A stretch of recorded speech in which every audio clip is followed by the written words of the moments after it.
বলো কি কি সমস্যা? বলবো? মাথা ব্যথা করতেছে।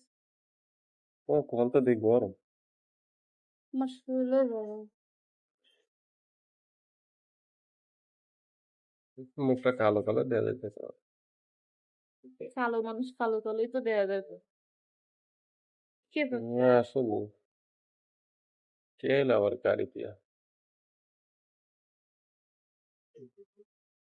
বিয়েটা করতে গেছি। কার? হ্যাঁ, হ্যাঁ? জাহাঙ্গীর। কই গেছে না? হুম। যাক, আজকে ঈদ গেল গা, শেষ ঈদ শেষ। জাহাঙ্গীরের বউ পার্লার থেকে মেহেদি দিয়েছে তো ছুটে তো লাভ হইলো কি? বউগুলা আর মেহেদি দিয়েছে অবৈ মেহেদি পার্লারে